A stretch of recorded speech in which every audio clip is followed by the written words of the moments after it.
Hi folks, welcome back to Stacey Can. Today I am making a blueberry citrus conserve. And before I go over all of that, please hit like and subscribe below because it does help. And I got this recipe from the Ball Complete Book of Home Preserving with 400 delicious and creative recipes for today. What is a conserve? It is a luscious combination of fresh and dried fruit and nuts cooked to create a thick, sweet spread with varied textures. These are great with served with specialty breads. The examples they gave are like crumpets and English muffins, but and also over pancakes and waffles. This would be amazing over a pancake and a waffle. Also, they're great garnishes for meats and cheese, as well as cakes and pies. You can put it over the top of a cheesecake. It would be fantastic over a plain cheesecake to dress that up. And also, I did mention the cheeses, but it would be really good over a roast, because of the sweet and varied texture. It'd be a really great complement with like a real strong cheese, but also it would work well with brie too. If you did a baked brie, this would be lovely inside of a baked brie, but it would really even out like a good stinky blue and a real sharp cheddar. So just keep that in mind. The sweetness does kind of cut that, so that's kind of a lovely thing. So I chose this recipe because the blueberries are in just becoming in season at the moment, and the rest of the recipes called for fruits and such that weren't in season. So the ingredients that you need for this are 4 cups of sugar. Again, remember, they're kind of like conserves are similar to a marmalade and to jams and jellies, where they require a lot of sugar because you have to offset the water activity for, say, food preservation. So 4 cups of sugar, 2 cups of water, 1 lemon. It should be small. This is about a medium sized lemon, so I'm not sure at the moment if I'm going to use the whole thing. I'm going to keep my eye on it as I slice it. And then half of an orange. Both of these need to be unpeeled, seeded, and thinly sliced. And then a half cup of raisins and 4 cups of blueberries. The tools that you need. We do need our, I did bring out a chopstick, but I'm not sure I will be bubbling today because even though this conserve, this particular recipe doesn't call for pectin. They do have conserves that do call for pectin. So, which is one of the reasons why it's got, we're going to be using the peels of the orange and the lemon, because those peels is where you get pectin from. So they have natural pectin in them, so we'll get our pectin from there. So I'll double check to see how thick it is and how well it sets up, if I bubble or not, because I don't often bubble with jams and jellies just because it sets up so quickly as you're pouring it into the jar. But we do need our lid lifter, our Headspace tool, our jar lifter, our funnel, and ladle. This is a funnel. I've got my pot here that I'm heating up the lids with today. We got our rings. I've got my jars heating up in the canner at the moment. I need a big stock pot and lots of noise.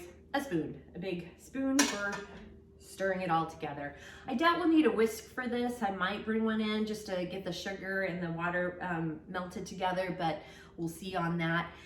And so that's what we need. And so let's go ahead and with all of that, let's go ahead and get started. I'm gonna measure out the blueberries here.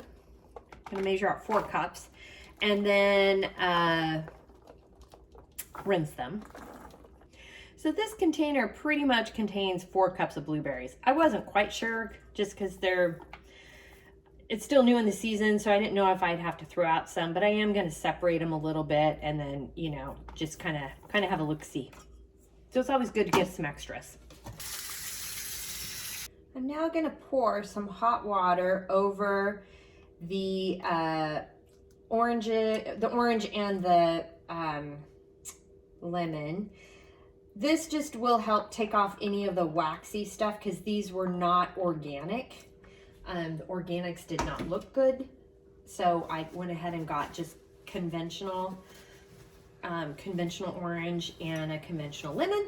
So to get the waxy stuff coating that they put on conventional fruit, you just pour some hot water over the top of it, and I'll do both sides. And you can really see it with apples when you do this, but just kind of pour it over the top, and then you just wipe it down with a paper towel. And that's how you That's how you wipe off that coating. And the reason we're doing this is because we're using the whole lemon and most of the, because we need to use the peel. So it's a good idea to kind of wash off that exterior gunk if you can. So I just cut this little bit off, and we're just gonna thinly slice these lemon and the orange. And as you go, make sure to take out the peel, the seeds, any seeds that you run across. So it called for a small lemon. This was definitely a medium lemon. So I did pull out these kind of thicker chunks here, but I made sure to use as much of the peel and the end of the lemon as possible, because that's where all the pectin is, and also a lot more flavor too. So I'm gonna just set these aside, this part of the lemon aside. So I've cut this end off a little bit because I don't want to use this, but this is the thicker part of the orange is on this end here. So I'm just going to use this and kind of cut it and then put some real thin slices of it. The reason being is that this is where all of the pectin comes from. So it's great for thickening. So that's how I'm sort of judging what I'm doing with the peeling, is using the thicker part of fruits. Ooh, this is a Cara orange. Look how thick that rind is. That's beautiful for this type of, for the conserve, because it's got a lot of pectin in it. Yay. And again, pull out the seeds as you go. And I'm kind of cutting these.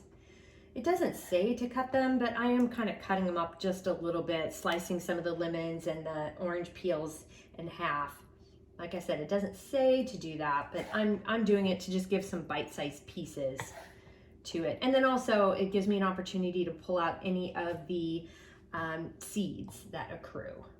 Now I'm gonna combine the 4 cups of sugar as well as the 2 cups of water, and I'm gonna bring this up to a high heat.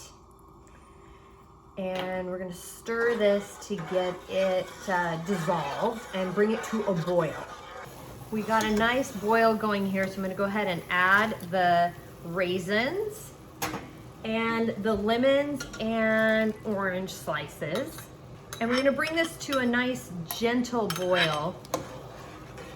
And I'll reduce the heat a little bit. You want a gentle boil going for it, for about 5 minutes.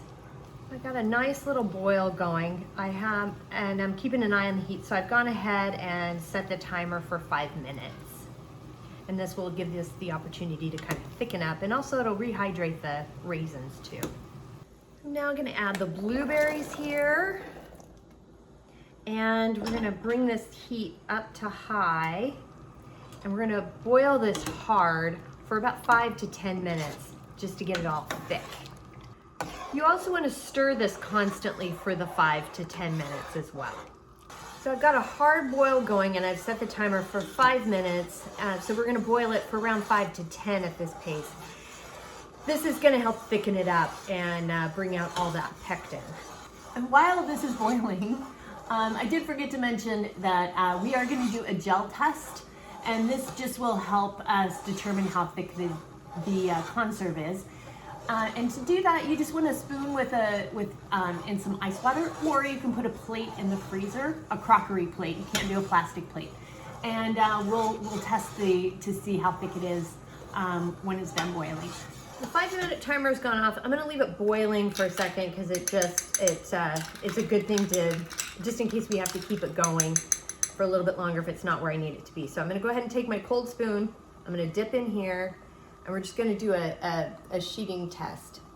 This is pretty thin still, so I'm gonna keep it, I'm gonna keep this boiling for just a bit longer.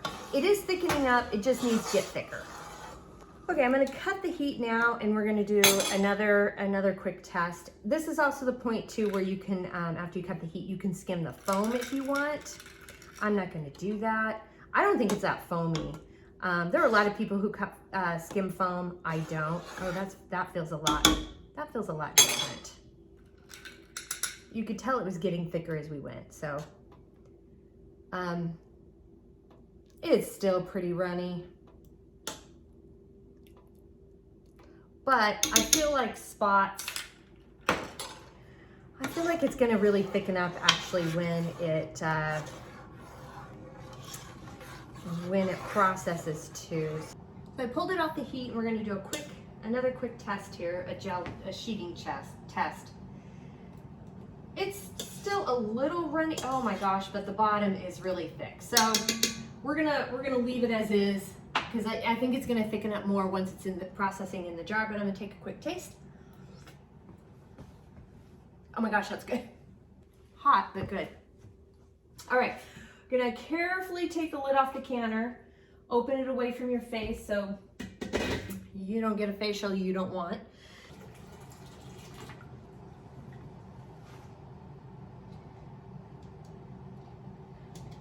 So I've brought out the clean jars that have been heating up in the canner here, and I'm working pretty quickly.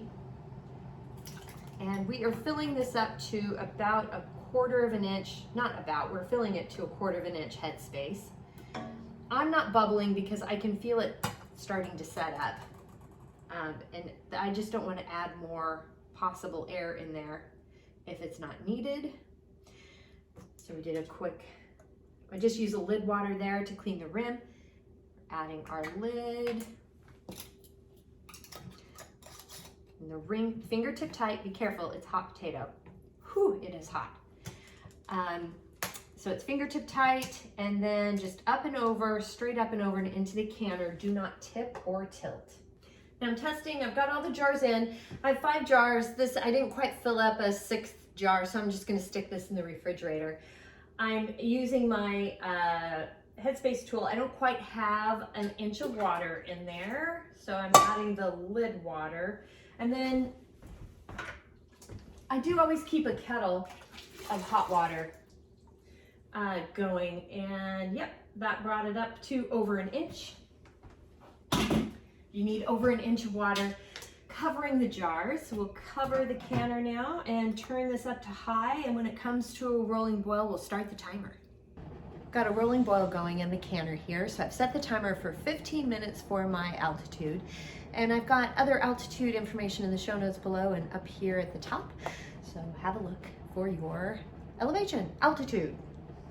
The 15-minute timer went off for my altitude, so I'm going to go ahead and cut the heat here. Turn the heat off, and then we're going to carefully lift the lid. Make sure to lift it away from your face so you don't get a facial you don't want. Look at all that steam. That would seriously burn you. And I'm going to set the timer for 5 minutes to let the food in the jars settle, and this helps with the sealing process. The 5-minute timer has gone off, so we're going to go ahead and remove the jars. And you just want to make sure you lift them up and over and straight down. Do not tip or tilt. That is the 5th jar. All 5 jars have now officially sealed. So that's exciting. But remember, we can't touch them until tomorrow. You need to let them set and cool. And you want to leave the rings on until they completely cool, and then you give them a test. But that's how you make blueberry citrus conserve.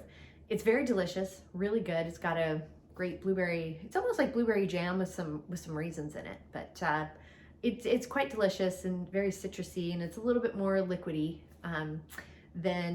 more syrupy than it is a total jam at the moment.